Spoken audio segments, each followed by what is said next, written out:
오늘 설교의 제목은 너무 미신적이라.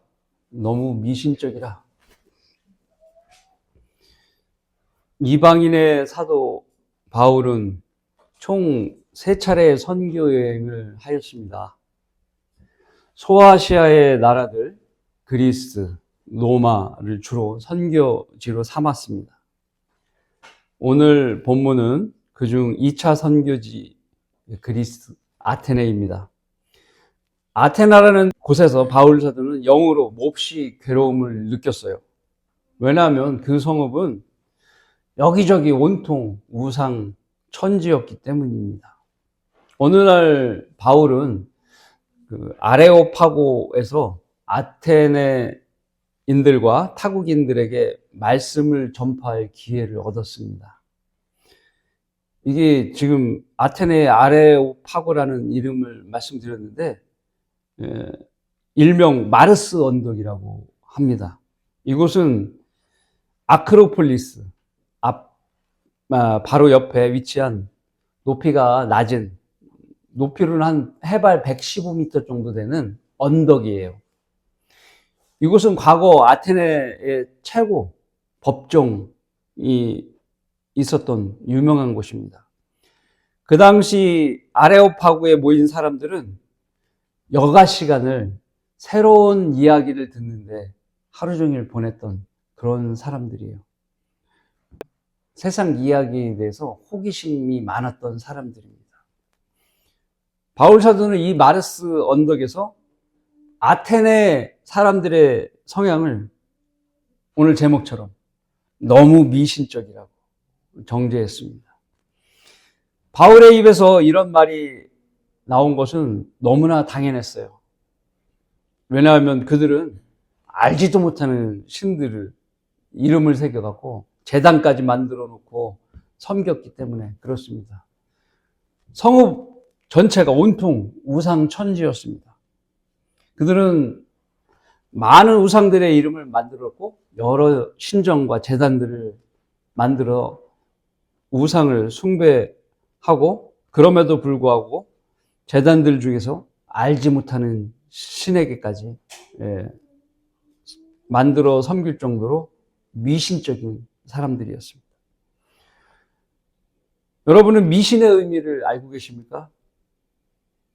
그냥 막연히 미신 안 좋은 거로 생각하는데요. 미신이란 한자 말을 한번 보면 미자는 헤맬 미자. 사람이 이렇게 두리번거리고 막 길을 못 찾는 게 헤매는 거 아시죠? 헤맬 미자, 믿음 신자. 그럼 어때요? 어떤 믿을 걸 대상을 못 찾도록 헤매는 거죠. 그렇게 하게 하는 거. 이게 미신의 의미입니다. 갈 길을 잃고 헤매면서 믿는 것. 참된 도리를 찾지 못하고 그릇되게 믿는 것. 이단끼리를 믿는 것. 이것도 미신의 일종이 되는 것이죠. 좁은 의미로는 사람들이 예수 그리스도를 믿지 않고 다른 신을 믿는 것. 미신이죠. 넓은 의미로 성경적 진리를 벗어난 이상한 행위까지도 미신으로 보는 겁니다. 옛날에 우리나라 어땠습니까? 온통 미신천지의 나라였어요. 들에서 나가서 일을 할 때 숟가락에 밥을 떠갖고 던지고 반찬을 던지면서 고시내라고 얘기했죠. 그렇게 미신을 섬겼던 나라예요. 그리고 가을 거두미가 끝나면 시루떡을 해갖고 방 가운데 놓고 절을 해서 이제 시루떡 나눠서 화장실에도 놓고 부엌도 놓고 장독대에도 놓고 곡간에도 놓고 대문간에도 놓고 그렇게 섬겼던 거예요. 미신을. 신이 그런 데 다 있었다고 여겼던 겁니다. 죽은 조상에게 음식을 차려놓고 지방을 써놓고 절을 하고, 게다가 때가 되면 무당이 운영하는 절간에 다니면서 불교를 믿는다고 얘기했던 겁니다. 알지 못하는 신들에게 제단을 만든 아테네 사람들은 옛날에 우리나라의 사람들에 비해서는 양반이죠, 양반. 그 정도로 우리나라는 미신 천지의 나라였습니다. 너무 무지했죠. 이런 나라에서 우리가 성경대로 믿는 사람이 되었다는 건 기적이고 하나님의 은혜입니다. 예루살렘에서 복음이 소아시아, 그리스, 로마, 그리고 유럽, 그 다음에 영국, 그 다음에 미국을 거쳐 우리나라까지 오게 된 겁니다. 복음은 이렇게 방향이 동쪽에서 서쪽으로 움직이게 되는 겁니다. 하나님께서는 동쪽으로 가는 바울의 길을 막았어요. 복음은 동쪽 방향으로 가지 않고 서쪽으로 가는 거예요. 오늘 본문에서 바울 사도는 아테네 사람들에게 하나님을 증거하고 있습니다. 그들에게 새로운 이야기를 들려주고 있어요. 그것은 그들이 우상에서 떠나 하나님을 찾게 하려는 일이었습니다. 그리고 그들에게 심판을 경고했어요. 오늘 우리는 아레오파고에서 선포된 진리의 말씀을 통해 당신은 메사야의 미신적이지 않습니까? 라는 주제로 성경적인 진리를 알아보는 시간을 갖고자 합니다. 당신은 메사야의 미신적이지 않습니까? 첫 번째, 하나님께서는 사람의 손으로 만든 성전에는 계시지 않습니다. 사도행전 17장 24절 말씀은 세상과 그 안에 있는 만물을 지으신 하나님은 하늘과 땅의 주시니 그분은 사람의 손으로 만든 성전에는 계시지 아니하시며. 아테네 사람들은 신전을 지어놓고 갖가지 우상들을 그 안에 두고 제사를 지냈어요. 모든 이방 종교의 특징이 바로 건물을 신전이라고 지어놓는 일인 겁니다. 그리고 섬긴 거예요, 그렇게. 물론 참 신이신 하나님을 섬기는 예루살렘 성전도 있었죠. 그러나 하나님께서는 그 성전에 거하시지 않고 다만 이런 말씀을 하신 겁니다. 열왕기상 9장 3절입니다. 주께서는 그에게 말씀하시길 네가 내 앞에서 한 네 기도와 간구를 내가 들었느니라. 이 기도가 솔로몬이 한 기도예요. 네가 나의 이름을 영원히 두려고 지은 이 전을 내가 거룩하게 하였으며 내 눈과 내 마음이 계속해서 그곳에 있으리라. 여기 하나님께서는 내가 살 집이라고 말씀하지 않으셨어요. 예루살렘 솔로몬이 지은 으리으리하게 금으로 장식되고 온통 금으로 되어 있는 그 성전에 여기 내가 살 집이야 라고 말씀하지 않았어요. 내가 나의 이름을 영원히 두려고 지은 이 전이라고 말씀하셨어요. 사람이 지은 그런 성전에 하나님께서 사시는 것이 아니에요. 이전에 모세 시대 때 지은 성막 안의 성수 또한 하나님께서 자기 이름을 두시려고 너의 온 지파 가운데서 선정하실 곳이라고 말씀하셨습니다. 이처럼 하나님께서는 사람의 손으로 지은 성전에는 거하시지 않는 겁니다. 이사야 선지자도 언급한 대로 이런 말씀했어요. 주가 말하노라 하늘은 나의 보좌요. 하나님께서 말하노라 하늘은 나의 보좌요. 땅은 나의 발판이라. 너희가 나를 위해 어떤 집을 짓겠으며 또 나의 안식할 곳이 무엇이겠느냐. 이 모든 것들을 나의 손으로 만들지 아니하였느냐라고 하셨습니다. 하나님께서는 인간이 만든 건물 따위에 거하시는 분이 아니라 동시에 여기도 거하시고 저기도 거하시고 저 나라에도 거하시고 하늘 우주에도 거하시고 셋째 하늘 별들에도 거하시고 저 지옥에도 하나님의 영이 계신 거예요. 온 우주의 충만함을 채우시는 하나님이신 것입니다. 시편에는 제가 말씀드린 대로 그 말씀이 잘 기록되어 있는데요.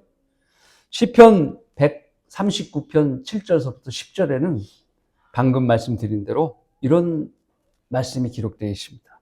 내가 주의 영으로부터 벗어나 어디로 가며, 이제 다윗이 고백이죠. 내가 하나님의 영으로부터 피해서 어디로 가냐 이런 얘기예요. 주의 면전에서 벗어나 어디로 피하리까? 내가 하늘로 올라갈지라도 주께서는 거기 계시며 내가 지옥에 잠자리를 마련한다 하여도 보소서 주께서는 거기 계시나이다. 내가 아침에 날개를 달고 저 바다의 끝부분에 거할지라도 거기서도 주의 손이 나를 인도하시며 주의 오른손이 나를 붙드시리이다. 여러분, 살아있으나 죽어 있으나 하나님 손바닥에서 벗어날 수가 없다는 거예요. 이렇게 무소부지하신, 어느 장소에나 다 계신 하나님께서는 인간의 몸을 입고 이 땅에 오신 것입니다. 하나님께서 조그만 인간의 몸 안에 거하시면서 오신 거예요. 예수 그리스도의 몸은 그래서 특별한 몸이에요. 그래서 만물 안에 모든 것을 채우시는 분의 충만함이니라 라고 말씀하셨어요. 특별하신 몸이에요. 인간의 몸이시죠. 모든 것들을 채우시는 분의 충만함이 그 몸인 것입니다. 주님의 몸은 그렇게 특별해서 우리는 그것을 견딜 수가 없는 거죠. 만물의 충만함을 견딜 수 있는 몸은 오직 예수 그리스도의 몸밖에 없는 것이죠. 유대인에게 민족적으로 거부된 주님께서는 성전의 주인으로서 그 성전을 존속시킬 이유가 없으셨습니다. 받아들이지 않으니까. 하나님이신데 내가 주라고, 하나님의 아들이라고 선언했는데 하나님을 믿지 않으니까 그 성전의 주인이 왔는데, 그러니까 그 성전을 존속할 이유가 없는 거죠. 그래서 주님께서는 그 성전을 무너뜨리고 자신의 몸된 성전을 세우신 겁니다. 십자가에서 죽으셨다 3일 만에 부활하심으로써 몸된 성전.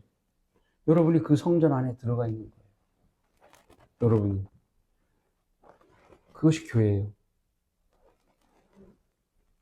고린도 후서 6장 16절입니다. 하나님의 성전과 우상들이 어찌 일치하겠느냐? 이는 너희가 살아계신 하나님의 성전임이라. 하나님께서도 말씀하시길 내가 그들 가운데서 살 것이며 그들 가운데서 다닐 것이며 나는 그들의 하나님이 되고 그들은 나의 백성이 되리라. 또한 여러분 몸도 하나님께서 거하시는 성전이 된 것. 각자가요. 그러므로 구원받은 성도는 함부로 생활하면 되겠습니까? 안 되는 거예요. 욕하고 비난하고 그러면 안 되는 거예요. 죄 짓고. 우리의 몸은 우리 자신의 것이 아닙니다. 우리가 구원받을 때 우리 소유가 하나님께로 넘어간 거예요. 인정하셔야 돼요. 이 점을 모르면 자신의 삶을 함부로 살게 되는 우를 범하게 되는 겁니다.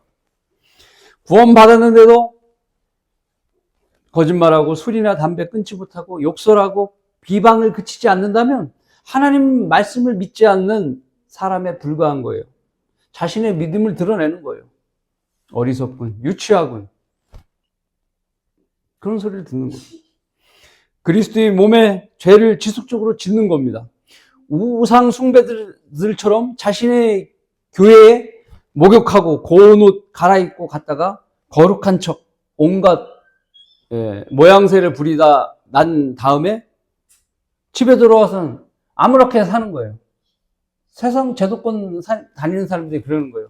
그래서 예수님 욕먹이는 거예요. 그들이 믿는다 치면. 이것이 미신적 삶을 사는 사람들과 무슨 차이가 나겠습니까? 차이 없는 거예요. 오히려 예수님을 욕을 먹이고 있잖아요. 그죠? 교회 건물은 성전이 아니에요. 여기는 성전이 아닙니다. 아무리 깨끗한 건물이고 새 건물이라도 거룩하게 될 수가 없어요. 화장실도 없어야 돼요. 거룩하려면. 여러분 침 하나 제대로 튀기면 안 돼요. 마스크 다 쓰고 거룩하려면. 그런 곳이 아니에요. 그렇게 거룩할 곳이 아니에요. 여러분 스스로가 거룩해야 됩니다. 오늘 예배 오는 날 반드시 청소하고 오셔야 돼요. 내 마음의 청소를. 한 주간에 있었던 더러운 것들 청소하고 거룩하게 해주십시오. 오늘 예배 드리러 갑니다. 거룩하게 나오셔야 되는 거예요. 여러분이 깨끗해야 돼요. 네. 주님은 교회를 위해 자신을 드리신 겁니다. 여러분 각자를 위해 주님은 죽어주신 거예요. 그러기에 한 성도를 귀중한 보물로 여겨야 하는 이유는, 옆에 있는 성도를 귀중한 게 여겨야 될 이유는 주님께서 그 사람에게 핏값으로 지불하셨기 때문에 그렇습니다. 주님 거예요. 주님 것인데 옆에 있는 성도를 비난하고 욕하고 괴롭히면 주님을 괴롭힌 거예요. 주님이 것인데. 그거 주의해야 되는 거예요. 이것을 모르면 교회 건물만 열심히 다니는 미신적인 종교인과 별 다를 것이 없는 겁니다. 대부분 제도권 교회들은 교회 건물을 성전이라면서 주일에 성전에 오셔서 예배하는 건 참 잘하는 거예요 라고 얘기합니다. 그리고 새 건물 지면 성전 건립 건축 헌금을 거두라고 얘기하는 겁니다. 이것이 하나님을 믿는다는 사람들의 모습입니다. 우리는 다르죠. 고린도전서 12장 13절 유대인이나 이방이나 종이나 자유인이나 한 성령에 의해 우리 모두가 한 몸 안으로 침례를 받았으며 또 모두가 한 성령 안으로 마시게 되었느니라. 우리가 바로 영접 기도할 때 하나님께서 우리 안에 들어오시는 일이 벌어진 것입니다. 주님은 이것을 성령 침례라고 말씀합니다. 성령님께서 우리를 교회의 몸에 넣어주시기 위해 우리 몸을 성전 삼아 주신 것이죠. 자신 안에 성령이 없으면 영생의 생명이 없어서 부활의 몸도 입지 못하는 겁니다. 구원받지 못한 채 성전이라는 건물만 뻔지르르하게 다니는 사람은 지옥 가게 되는 거예요. 이와 달리 구원받으면 영원한 성전이며 영원한 도성인 새 예루살렘에 살게 되는 겁니다. 그래서 성경대로 믿지 않은 사람은 모두 미신적인 사람이라고 해도 과언이 아닌 것입니다. 당신은 매사에 미신적이지 않습니까? 두 번째, 하나님께서는 무슨 필요한 것이 있는 것처럼 사람의 손으로 섬김을 받으시지 않습니다. 17장 25절입니다. 또한 무슨 필요한 것이 있는 것처럼 사람의 손으로 섬김을 받아야 되는 것도 아니시니 이는 그분이 만민에게 생명과 호흡과 만물을 주시니라. 처음 믿음 생활을 시작하는 사람들은 헌금에 대한 시험에 잘 들게 됩니다. 그러나 오해하지 말 것은 하나님께서 돈이 없으셔서 섬김을 받으셔야 하는 분이 아니라는 거예요. 하나님 만물을 지으시고 만물의 소유주이며 만물의 주인이신 겁니다. 하나님께서 만물을 창조하시고 만물의 주인이시기 때문에 돈이 필요하신 분이 아니라는 말씀입니다. 그리고 인간에게 생명을 주시고 인간에게 호흡을 주시는 분이십니다. 또한 모든 것이 다 주님의 소유인 것입니다. 하나님께서 먹고 사실 것이 없어서 인간에게 어떤 재물을 받으셔서 연명하시는 분이 아니에요. 그런데 사람들은 마땅히 감사해야 하고 마땅히 경배드려야 할 하나님을 외면한 채 자기 것에만 애착을 가지는 것이죠. 그리고 무엇이 잘못되면 믿지도 않으면서 하나님을 원망하게 됩니다. 이건 하나님이 동네 북인 줄 아는 거예요. 이게 마귀 자식들의 본성인 것이죠. 헌금에 대해서 언제 하나님께서 무엇을 강요한 것도 아니에요. 서운해 하신 분도 아닙니다. 주님은 그냥 기쁨을 받으시고 베푸시는 분이에요. 오해하면 안 돼요. 오늘 월 정산서 갖고 계시지만 하나님께서 하나님 이름으로 갖고 계시지만 그 돈을 하나님께서 마음대로 쓰고 하나님께서 가지시는 거 아니잖아요. 그러니까 우리 교회를 위해서 쓰도록 하나님께서 정해 놓으셨을 뿐인 거죠. 주님을 섬기지 않은 사람들에게 하나님께서는 베푸시기 위해서 그러시는 거예요. 많이 심는 자에게 많이 거두게 하시고 적게 심는 자에게 적게 거두게 하실 뿐입니다. 왜냐하면 주님은 많은 것을 풍족히 가지셨기 때문에 합당히 풍성히 주시길 원하는 것입니다. 또한 경배는 강요가 아니에요. 우리가 거리에서 복음을 전하여 구원받은 사람들에게 우리 교회에 나오라고 말하지 않습니다. 왜냐하면 복음의 가치를 떨어뜨리기를 원치 않기 때문에 그래요. 사이비 이단 집단들은 복음보다 교회에 나오라고 그러죠. 교회 나오기 위해 복음을 파는 거예요. 그 복음도 제대로 전하지도 않으면서. 그렇죠. 우리는 그 혼들을 구원받게 하고서 교회로 나오십시오라고 얘기하면 복음의 가치를 떨어뜨리는 것 같잖아요. 그래서 그런 얘기를 하지는 않는 겁니다. 그러나 구원받은 성도는 경배가 의무예요. 네. 자기 주인에게 종이 어떻게 해요? 잘 섬겨야 되는 것이죠. 의무예요. 사실 우리는 하나님께서 종으로 부르신 것이 아니라 먼저 하나님의 아들의 권한을 주신 것입니다. 아들이 아버지께 인사드리는 건 당연한 것이죠. 그런 겁니다. 그러나 반드시 이 내용을 숙지해야 되는 겁니다. 구원은 선물로 받지만 경배는 의무인 겁니다. 또한 그 의무를 행하는 사람에게는 당장에는 눈에 보이지 않지만 실질적으로 하늘에 금이 상급으로 쌓이는 겁니다. 다 자기가 할 따름인 것이고 하나님께서는 말씀대로 그 약속을 이행하실 뿐입니다. 요한복음 4장 23절 그러나 참된 경배자들이 아버지께 영과 진리로 경배 드릴 때가 오나니 바로 지금이라. 이는 아버지께서 자기에게 경배 드리는 그런 자들을 찾으십니다. 이 말씀의 의미를 여러분 잘 아셔야 되는 것은 하나님께서 경배 드릴 사람을 찾으시는 게 아니에요. 스스로 경배 드리고자 하는 자를 찾으시는 겁니다. 네. 의미를 정확하게 하셔야 돼요. 어떤 이들이 세상의 건강과 물질의 복을 구하는 것을 목적으로 여러 종교들 중에 하나인 기독교를 선택했다면 그것은 잘못한 거예요. 왜냐하면 그렇게 해서는 구원받지 못하기 때문입니다. 여러 종교를 하나를 나는 이거 선택할 거야. 그런 마음으로 구원받으면 안 된다는 거죠. 왜냐하면 그렇게 해서는 안 되는 이유는 하나님께서 모든 사람이 구원을 받기를 원기 때문에 예수 그리스도의 몸을 주신 거잖아요. 복음을 믿고서 구원을 받아야죠. 죄를 회개하고. 그런 것이 중요한 거예요. 하나님께서 모든 사람이 구원을 받고 진리해지시길 이르기를 원하시느니라. 디모데전서 2장 4절의 말씀입니다. 하나님께서는 사람이 죄인인 걸 깨닫고 예수 그리스도의 피 없이 구원받을 수 없다는 걸 절실히 느끼며 주님을 영접하길 원하시는 겁니다. 그래야 하나님의 아들이 되고 그리고 나서 하나님 말씀을 배우고 경배 드리는 것이 가능하기 때문입니다. 세상의 종교인들 보십시오. 구원 없는 기복시간 신앙으로 수많은 제도권에 다니는 교인들을 지옥으로 보내는 겁니다. 자신도 예수님을 믿는다고 말하고 있습니다.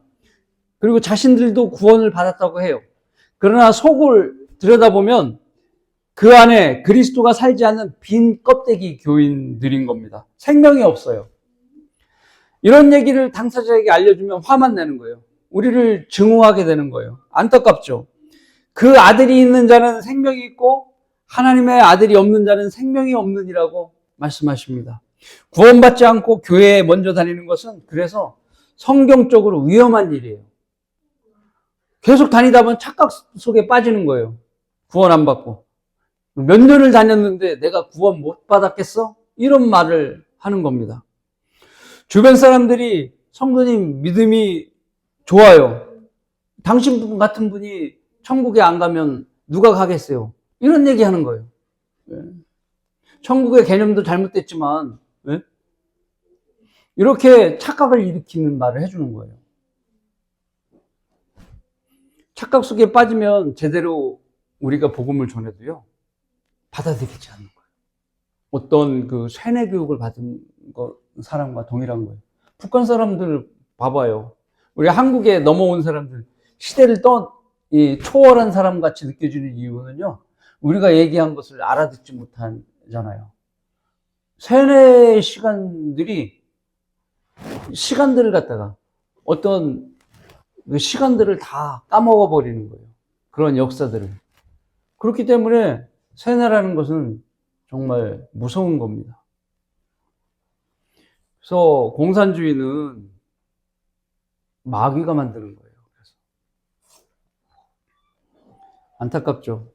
이것이 마지막 시대에 사는 교인들의 이야기입니다. 우리 주변에 사는 사람들이 얘기예요. 그 사람들이 우리를 이상하게 보는 거예요. 자기들이 이상하면서. 네, 그렇게 되는 거예요. 성경과 다른 행위를 보인다면 그것은 경배가 아니라 미신적인 거죠. 경배는 내가 무엇을 받기 위한 수단이 아닙니다. 기도도 내가 무슨 청구서를 들이미는 일이 아니에요. 식당에서 음식을 주문했는데 30분 내도 안 나와. 조금 더 기다려보지 뭐. 1시간 지났는데도 안 나와. 주인장 언제 나올 거예요? 나 도저히 못 참겠어. 이제 다른 데로 갑니다. 하고 빠져나오면은 또 다른 데 가는 거죠. 이런 식이에요. 네.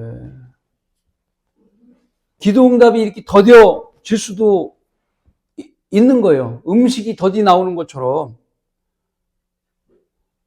주님은 각자를 너무 잘 알기 때문에 기도 응답 가장 좋은 것을 해주기 위해 그것을 기다리고 계시는 거예요. 그 때를. 더 좋은 걸 주신 거예요. 믿어야 돼요. 하나님께서 우리에게 더 좋은 것을 주시려고 하는데 아까 식당에서 기다리는 것처럼 늦게 나온다고. 그렇게 불안해하면 안 되는 거예요. 하나님께서는 좋게 음식이 잘 익고 그윽한 맛이 나올 수 있도록 준비하고 계신 거예요. 그리고 더 좋은 음식으로 마련해 주려고 그렇게 하고 계신 거예요. 그거를 인지하셔야 돼요. 그게 믿음이에요. 그래서 하나님과 예수 그리스도를 알지 못하면 그런 사람에게 감사함이 없는 거예요. 진정성을 모르면 감사함이 없는 거예요. 감사 없는 경배는 청구서만 잔뜩 챙기고 들어가는 채권자의 모습과 동일한 겁니다. 밀린 청구서도 가져가고 또 새로 온 청구서도 갖고 가서 하나님 앞에 내놓는 거예요. 이거 주시라고. 결과는 어떻습니까? 감사 없는 곳엔 왜 안 주셔요? 왜 안 주시냐고요? 불평과 불만만 쌓이는 겁니다. 이래서 되겠습니까? 이는 그분이 만민에게 생명과 호흡과 만물을 주심이라. 이 사실을 잊지 말아야 합니다. 우리가 받은 생명의 가치와 호흡의 가치를 계산하면 엄청난 가치입니다. 병원에서 산소 마스크를 주잖아요. 호흡이 곤란한 사람. 산소의 가격이 엄청 비싸요. 여러분 공짜로 마시지 않습니까? 그죠? 네. 그러면서 감사하고 있습니까? 그래서 각자 하나님께 먼저 주신 감사를 제단에 쉴 새 없이 드릴 줄을 알아야 현명한 성도인 겁니다. 여러분, 그리고 쉴 새 없이 감사 드려야겠죠? 당신은 매사에 미신적이지 않습니까? 세 번째, 하나님은 인간의 생각대로 고안된 신격이 아니십니다. 다시 말씀드릴게요. 하나님은 인간의 생각대로 고안된 신격이 아니십니다. 말씀은 17장 29절입니다. 우리가 하나님의 자손이라면 사람의 기술과 고안으로 주조한 금이나 은이나 돌이 하나님의 신격과 같다고 생각지는 말아야 할 것이라.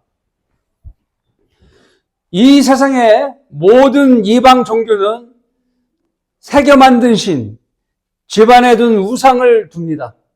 그죠? 예, 십자가상도 있죠. 특히 이제 마리아상, 최고 많이 사람들이 갖다 놓죠. 절에 다니는 사람 배불뚝이 그런 상 있죠.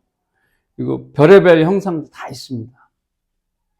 묵주도 있죠. 예, 묵주도 뭐 그 안에 새겨갖고 달아놓고 차에도 놓고 막 그러잖아요. 지난번 가가오 방문할 때 보니까요, 어느 집은 집안이 온통 형상 천지인 거예요. 뭐 숫자를 헤아려 보지는 않았지만 대략 3,000점 정도 되더라고요. 집 대문 입구서부터 현관까지 쫙 깔려 있는 거예요. 저는 안 들어갔어요. 아니까 왜 할 필요가 없는데 어느 분은 들어가시더라고요. 그래서 딱 봐도 이 집이 절간에 관계에 있는 집이구나 생각이 드는 거예요. 너무 미신적이죠. 어느 아주머니는 영접 기도하고 나서 저에게 하는 말이 마리아상 버려도 되나요? 질문하는 거예요. 그 사람은 기독교 다녔다고 얘기하는데 뭐 자기가 집사라고 하던가 그 정도까지 다녔다고 말을 한 거예요. 근데 예전에 카톨릭도 다녔는데 못 버리는 게 무서워서 벌 받을까 봐. 그래서 물어보는 거예요. 버려도 된다고. 아무것도 아니라고 얘기했습니다. 하나님을 섬기면서 그런 걸 하면 이 계명을 어기는 거라고 말씀을 드렸습니다. 방금 말씀드린 대로 이에 반해서 하나님께서는 율법의 계명으로 새긴 어떤 형상도 내게 만들지 말고 또한 위로 하늘에 있는 것이나 아래로 땅에 있는 것이나 땅 아래 물에 있는 것에 어떤 모습이든지 만들지 말라고 하셨습니다. 그러니 기독교라는데 온 천지 새겨놓은 형상을 만들어놓은 집단이 있죠. 그것이 정통이라는데 하나님 말씀에 어기는 미신적인 집단인 것이죠. 그것들에 절하지 말고 섬기지 말라고 하셨습니다. 하나님을 믿는다는 것은 제대로 믿으면 깨끗한 거예요. 어떤 형상 하나님께서 만들지 말라고 다른 것 새기지도 말고. 하나님을 믿는다는 건 이렇게 거룩하고 깨끗한 것입니다. 계명은 구약시대나 신약이나 모두 동일하게 지켜야 될 사항입니다. 특히나 그리스도인은 이를 더 잘 지켜야 돼요. 초림 때 하나님께서는 자신의 아들 주 예수 그리스도를 이 땅에 보내심으로써 하나님의 사랑을 죄인들에게 보이셨고 하나님의 형상을 드러내신 거예요. 하나님의 형상을 드러내신 거예요. 초림 때. 살아있는 하나님의 형상을 드러낸 거예요.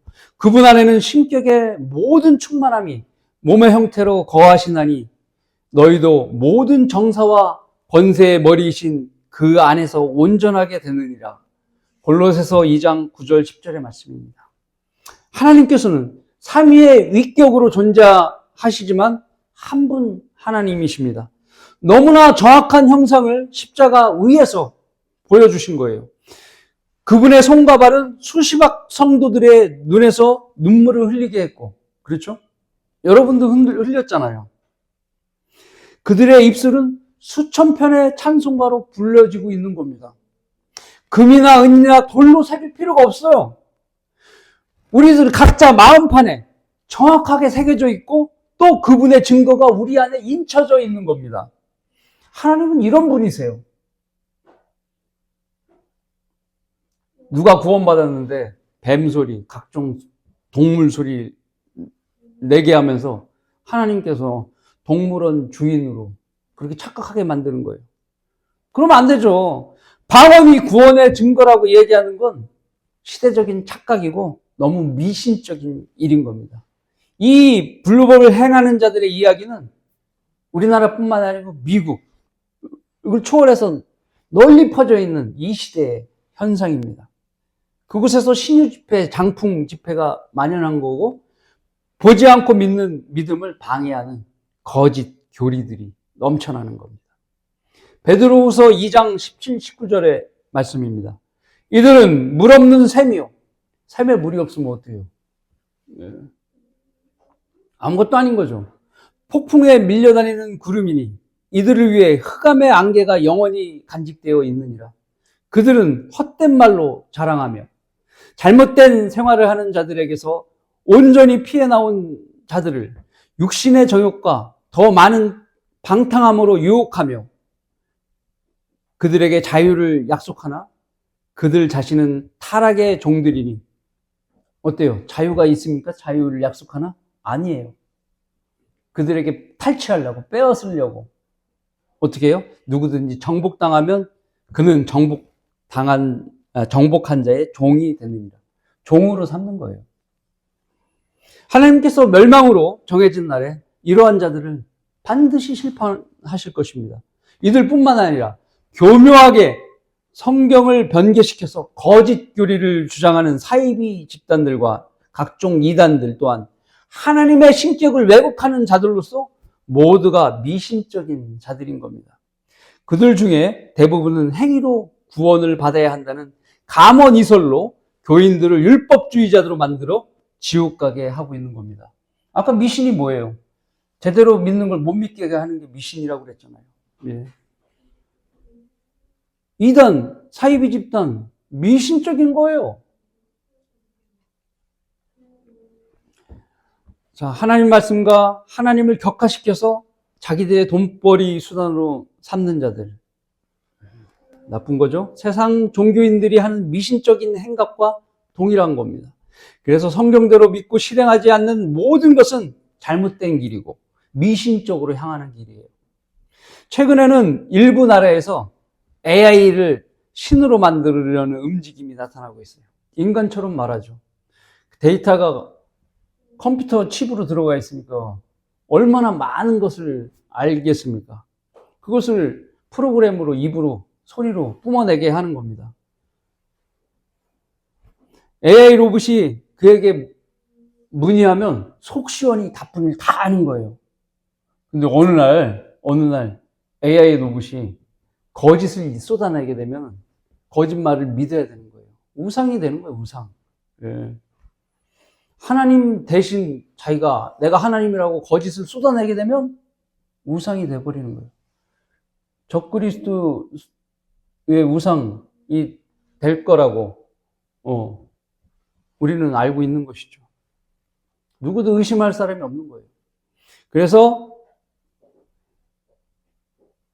하나님의 형상이신 주 예수 그리스도를 거부하는 모든 사람들, 즉 자기들 믿고 싶은 각자의 형상들을 세운 사람들, 아까 우상들, 조각상들 이런 걸 집에다 넣은 그런 사람들 있죠?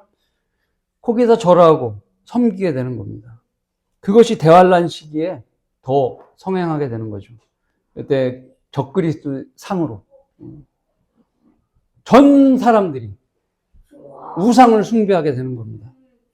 사도행전 17장 30절 31절의 말씀입니다. 이 무지의 때에는 하나님께서 눈 감아 주셨으나 이제는 어디에 살고 있는 어떤 사람에게도 회개하라고 명령하고 계시느니라. 이는 하나님께서 정하신 그 사람을 통하여 의로 세상을 심판하실 날에 나를 정해 놓으시고 그를 죽은 자들로부터 살리시어 모든 사람에게 확증해 주셨음이라고 하니라. 그날이 오기 전에 하나님의 형상이신 주 예수 그리스도를 믿고 구원을 받아야 되는 겁니다. 미신에서 떠나서 구원 받아야 되는 거예요. 이 명령을 무시하고 자신의 미신적 행위를 지속하는 사람은 결코 심판을 피하지 못하는 것입니다. 결론을 맺습니다. 사람들이 하나님을 감지하려 하면 만나리니 그분은 각 사람에게서 멀리 떨어져 계시지 아니하도다. 아무리 죄인이라도 그가 하나님을 찾고자 기도한다면 하나님께서는 성경대로 믿는 그리스도인을 만나도록 인도해 주신다는 사실을 알아야 합니다. 저도 여기에 있는 성도들도 구원받기 전에 하나님께 길을 인도해 달라고 기도했던 것입니다. 하나님께서는 구원받을 길로 인도해 주시는 것이죠. 만일 그것이 맞는지 아닌지 자신이 확인하려면 사람들의 말을 믿는 것이 아니라 하나님의 바른 말씀이 바르게 보존되어 있는지를 먼저 확인해야 하는 것이죠. 내가 기도했더니 이렇게 응답받았구나. 바른 하나님의 말씀을 찾았구나. 하나님께서 인도해 주셨구나. 알게 되는 거예요. 많은 사람들이 하나님의 인도하심을 응답받고도 믿음이 없어서 인터넷에 떠도는 소문을 듣고 진리의 길에 돌이키는 안타까운 일이 있는 겁니다. 한 번 나왔는데 거기 이단이래더라. 그렇게 사람들 말만 듣고 진리의 말씀을 믿질 못하고 확신을 갖지 못하고 떠나가는 거예요. 대부분 사람들이 하나님의 인도함을 받지 못하는 거예요. 자신이 기도했는데도. 안타까운 거죠. 세상은 예수 그리스도를 박해하고 십자가를 못 박았습니다. 그리고 사도들과 그리스도인들을 죽이고 자기들이 하나님을 섬긴다고 주장했던 거예요. 세상의 신인 사탄이 통치하는 이 악한 세상에서 진리의 길은 박해받게 되어 있어요. 그 박해를 당하는 길을 마다하면 안 돼요. 그렇지 않다면 당신은 진리 밖에 있는 거예요. 하나님을 슬프게 할 것이며 고난받는 성경대로 믿는 그리스도인에게 당신 또한 돌을 던지게 되는 거예요. 그를 향해서. 또 그것이 잘하는 일로 여기게 되는 거예요. 참으로 미신적인 겁니다, 이것이. 진리를 떠나면 이렇게 미신적이 되고 하나님을 대적하게 되는 것입니다. 우리가 가는 길은 소수지만 하나님께서 함께 하시는 길이기에 절대 소수가 아니라 다수인 겁니다. 여러분, 10,000명이고 1,000명이고 있는 것이 무엇이 중요해요? 하나님이 그들과 함께 하지 않으면 소수도 아니에요. 아무것도 아닌 겁니다.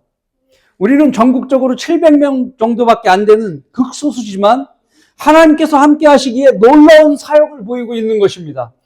여러분은 지속적으로 현명한 길에 서십시오. 마귀는 여러분의 정신을 혼란시킬 것입니다. 정신을 차리고 깨어 있어야 합니다.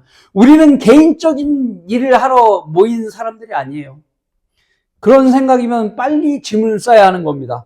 우리는 지금도 창조주 하나님이시고 셋째 하늘의 보좌에 책임을 지시고 우주를 주관하시는 하나님의 일꾼으로 쓰임을 받고 있는 거예요. 세상 잡신 나부랭이들과는 비교조차 할 거리가 안 되는 거예요. 자부심을 가져야 됩니다. 두려움 가운데 주님을 섬기셔야 됩니다. 그리고 주 예수 그리스도에 붙어있는 가지가 되십시오. 여러분은 수많은 꽃을 피우고 건실하고 풍성한 열매를 맺게 될 것입니다. 그 열매로 주님께 평가받는 그날은 여러분에게 영원한 복이 될 것입니다. 이제 모두가 그날을 고대함에 있어 누가 할 것 없이 다 같이 한 마음이 되셔야 되지 않겠습니까? 기도하겠습니다.